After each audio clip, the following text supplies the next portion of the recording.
What's going on? What's going on, man? I need everyone that's watching or that will watch this live stream. I want you to post in your comments and tell me, why do you think Kevin Stefanski is riding so hard for Dillon Gabriel? Give me your opinion. Give me your opinions in the comment section on why do you think Kevin Stefanski is riding so hard for Dillon Gabriel. Let's listen to what they had to say on 92.3, The Fan, and just hear some of the insights on why they believe that Kevin Stefanski is driving so hard for Dillon Gabriel. In general about Dillon coming off the Miami game and my frustration with those conversations to then come out to this game where it's the difference of turnover worthy plays versus blatant turnovers. And I think the other big thing for people was we watched him try to throw the ball down the field and he just doesn't have touch, which is supposed to be the thing the supercomputer has. He's got none of it. And listen, I'll still defend what happened in the Miami game. I just don't think that's an awful game when you go 13 of 18. I don't. But if I have three other games where I think you were just kind of whatever, or even on the other side of it, whatever or awful, it's just we've seen enough at this point. I don't need a million games to diagnose what I need to see. But yesterday was the perfect setup. And this is what made me so angry and what really tipped me over the edge here. Although for 7 months I said I don't think he's a good football player, is the idea that you have a pretty bad Patriots pass defense. Mm-hmm. It is a Chamber of Commerce type day. It is 55 degrees. There was less than 10 miles per hour of wind. It is a perfect setup to have an awesome day from a quarterback standpoint. You could not have been gifted a better setup outside of playing the Bengals defense. You can't play a better situation, and he looked unplayable. So there's no like, oh, he'll get him next week. That's not going to happen. When you look that bad against that defense, it's never going to happen. Listen, I just never bought into the guy, so I'm like the wrong guy to defend him. The only defense you actually have of Dillon Gabriel is time, right? With more time, if his brain slows down, maybe he gets better at that. I think you have to worry about that kind of loss. Like, when you've got 4 blowouts in 8 weeks, you have to really think, okay, how do we keep this thing on the track? Because every blowout feels like you are 5% more off track. Like, again, I took Kevin Stefanski, and people deduce that in the thing, Kevin doesn't come out and say Dillon Gabriel's still the starter. The question was, is Dillon still the starter? And then Kevin says, we got to do everything better, and yes. So that yes was to the original question, is Dillon Gabriel still the starter? Mm-hmm, yeah. If you're Kevin Stefanski, how can you save face and throw Dillon out there unless you're using this as a negotiating ploy to get something in return? Which, again, that is so cynical.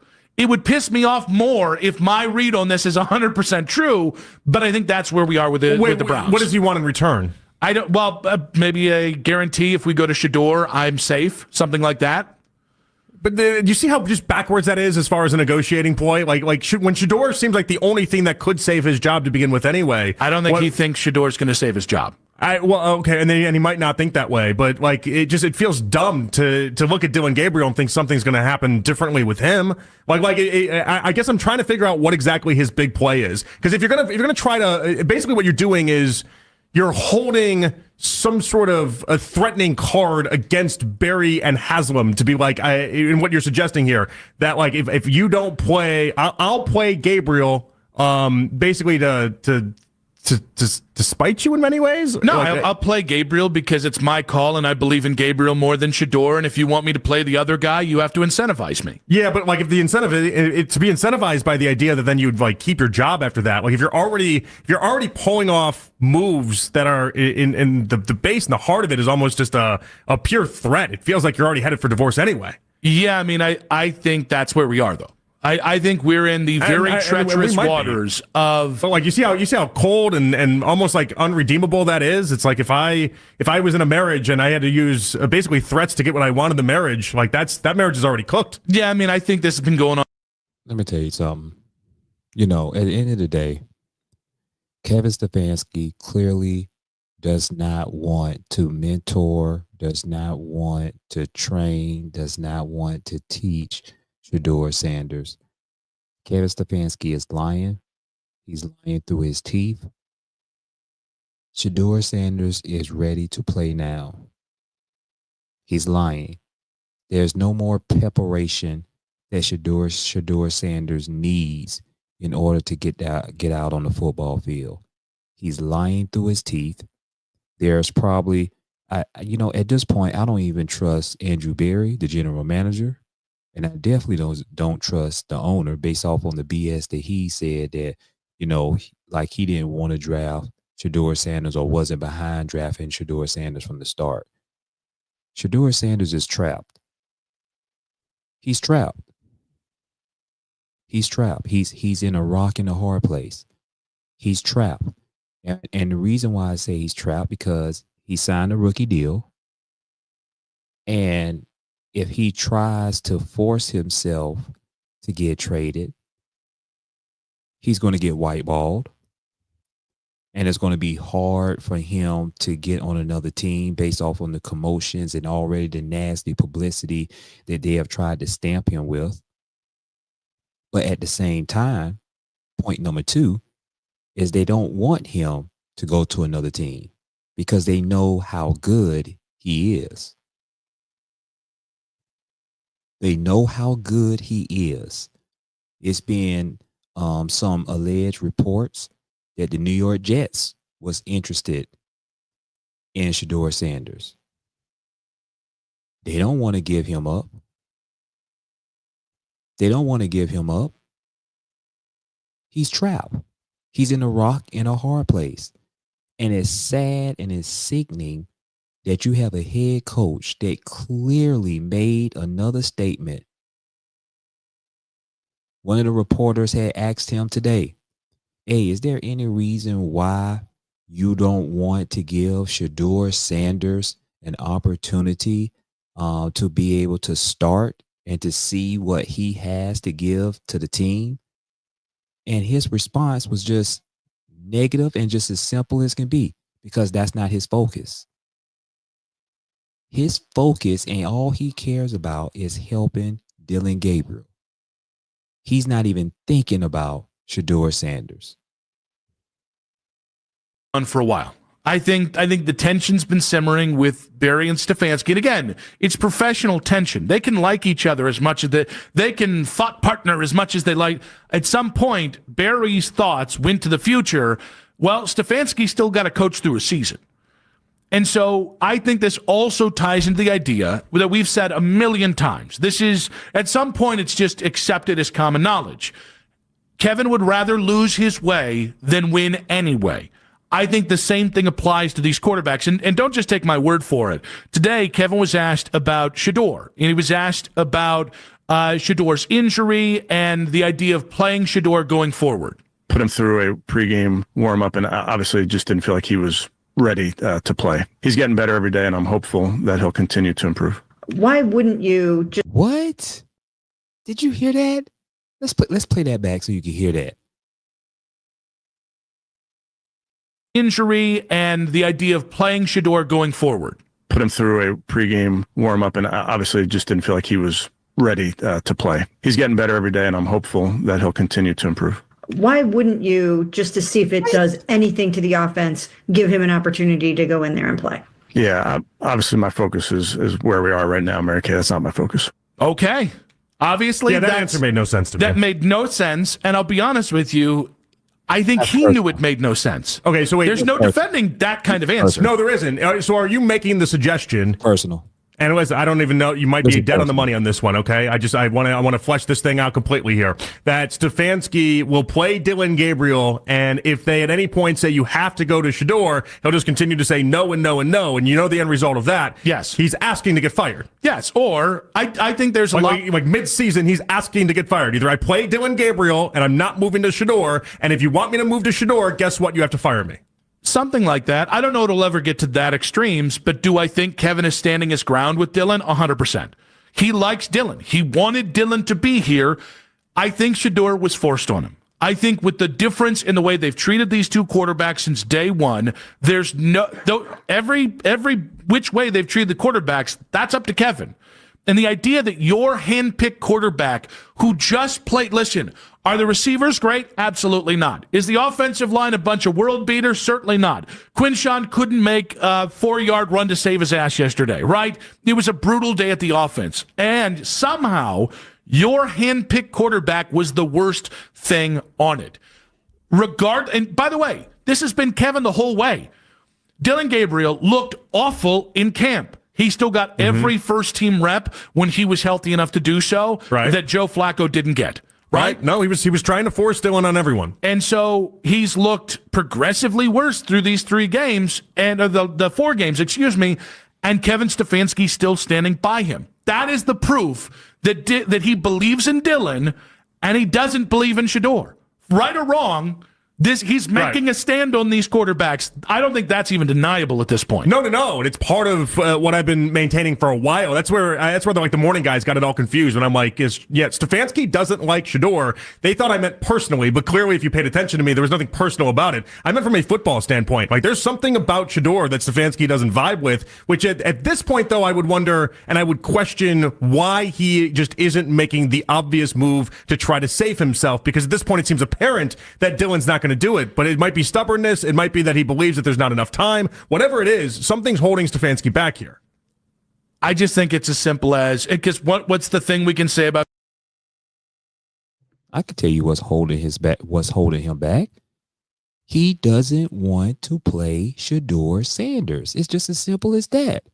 Listen, I think they was on to something when he was saying that he believes Kevin Stefanski is sticking it to Andrew Berry. Kevin Stefanski probably did not want Joe Flacco to be traded. But then again, you have to think about it. But Kevin Stefanski, you bench Joe Flacco.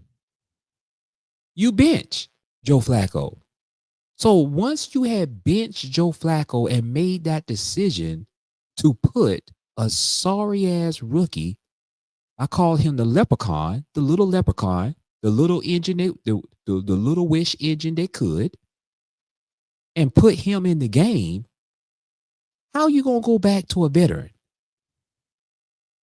after that? How can you go back to a veteran after that?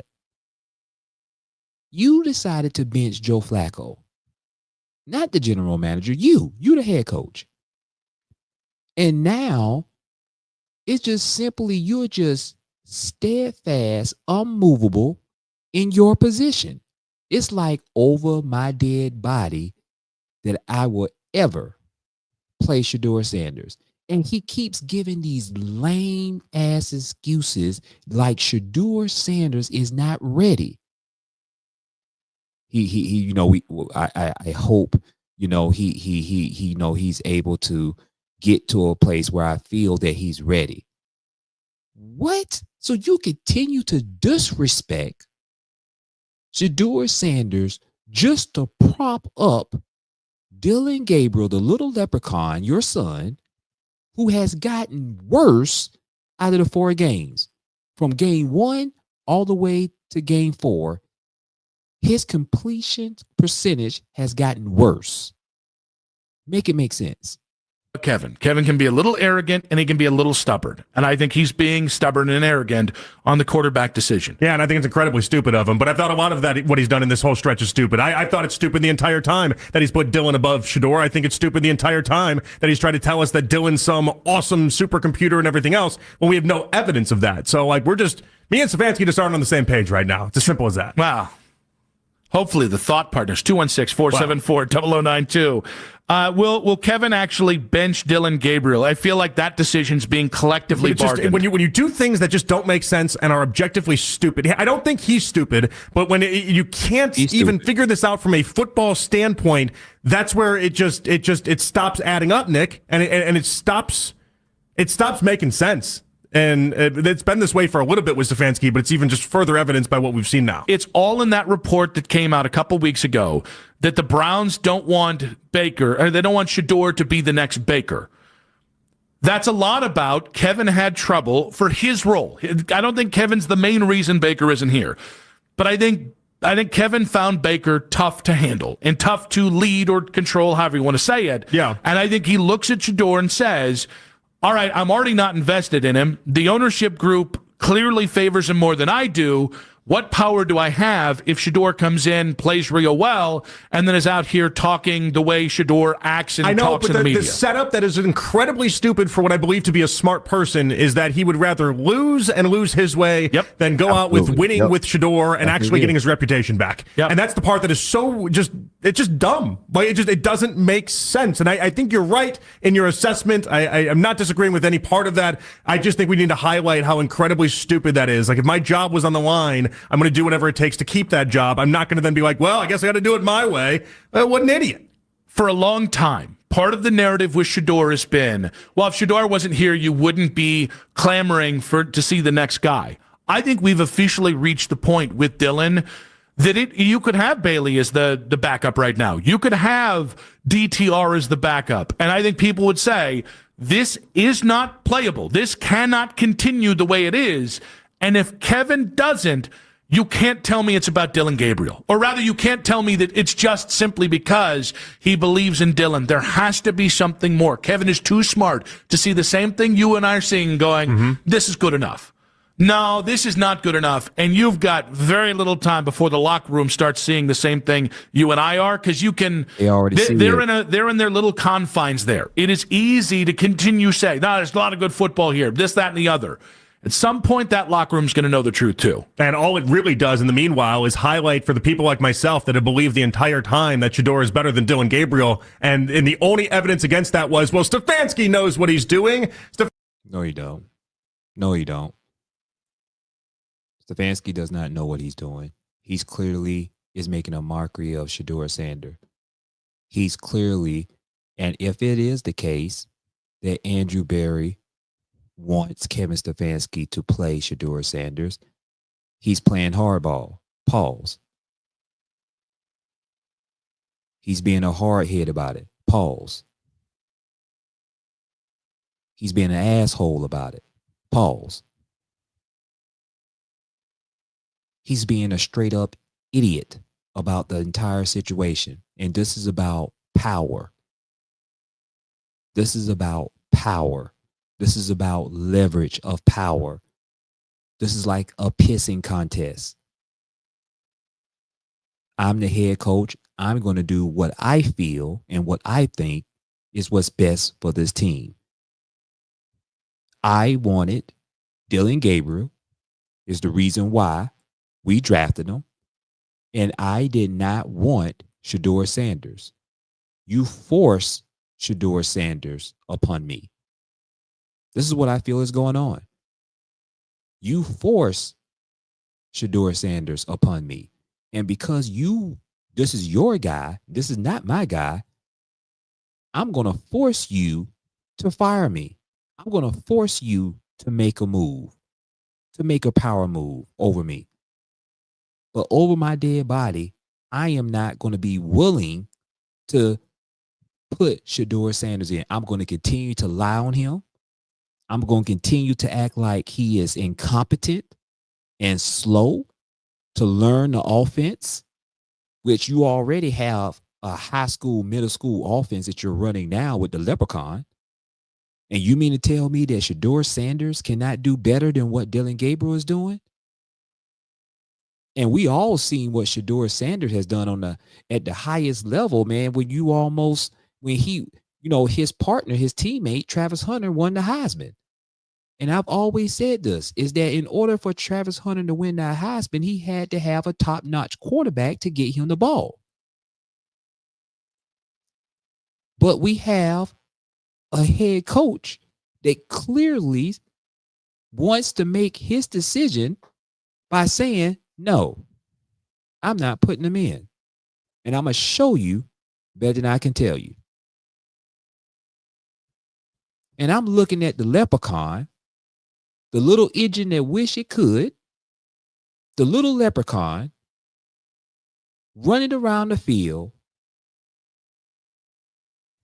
bad completion percentage, looking dumbfounded in the post game, and keep saying the same thing. I got to get better.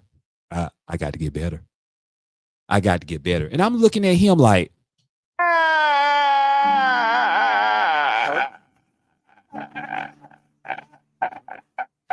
make it make sense. Till next time, man. See y'all on the next live stream, man. But on this channel, we're talking about Shedeur Sanders, and I support Shedeur Sanders.